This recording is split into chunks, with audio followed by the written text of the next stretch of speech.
The struggle for African American studies was a national struggle. But as you perhaps know, most people know, the struggle started on the West Coast at San Francisco State. But it did not mean that the direction it took in other universities was the same direction that was taken at San Francisco State, where a department was created, and Nathan Hare became the first head of a Department of Black Studies in the nation. At UCLA, during the same period, I was a student at the university, and I was the president of the local chapter of the Student Nonviolent Coordinating Committee. And that committee worked with an organization called Harambee. The Harambee organization was the student movement, the undergraduate student movement at UCLA that had mushroomed by the time of the death of assassination of Martin Luther King Jr., because so many black students had come to campus. And this was not just at UCLA, it was all across the country. It was like, what do we do now for black people? And black students, of course, said, you know, one of the things we want to do is go to school. But when we got to the campus, we discovered that the university education, the way it was constructed, was basically anti-African. And we found that it was not relevant to us to have an education that would teach us to hate black people, or to be against black people, or to see black people as problems. So we began the agitation for a more relevant education, one where courses that would deal with theater would also deal with African American theater. If you were teaching music, we wanted you to deal with Duke Ellington, one of the most prolific composers in America's history. We didn't understand how you could declare competence in music and not have studied the works of the great African American composers. So there were many issues like this, and then we fought through these issues. We battled through these issues, and we understood that the fundamental problem at these universities was a problem that exists throughout Western education. That is, that people just did not know some things, and they did not know a lot about African studies or African American studies. And so we went out, and as students, we organized an entire curriculum, 600 or 700 pages, and we presented it to the university and demanded of the university that we have African American studies. Well, universities are quite capable of various ways of manipulating students, and we were young students, we were fresh to the university, and so they said to us, well, we can't give you a department, but we will give you a center, a research center. And we will give you a research center, and we will give you $150,000 a year to dispense grants to different professors, to encourage people to create courses in their department that would reflect the African perspective. So we jumped for that. And it was later that we discovered that that was a mistake.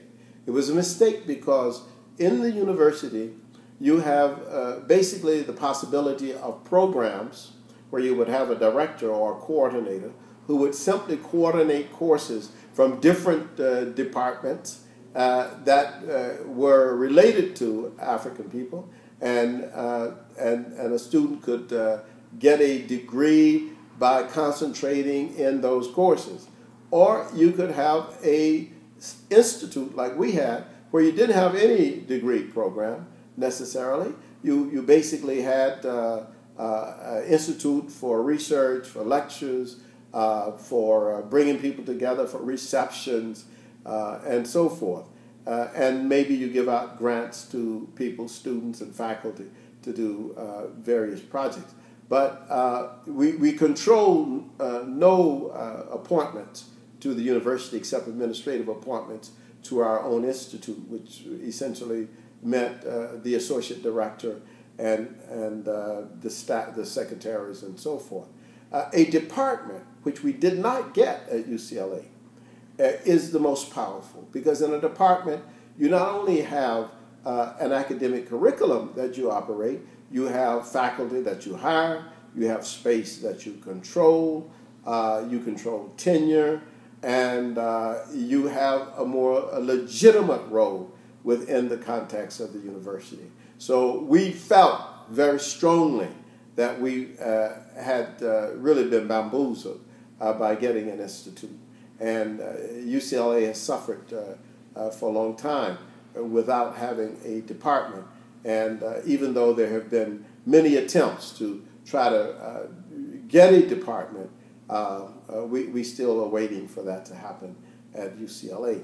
So in the creation of the institute, rather the African American Studies Center, we called it, or the Center for African American Studies, as I renamed it when I became head of it, it was an attempt on the part of the university to respond to us, but for me as the first permanent head of the UCLA Center for African American Studies, or Afro-American Studies as we called it then, my idea was to create at least a master's program that could be interdisciplinary, which was the reigning term.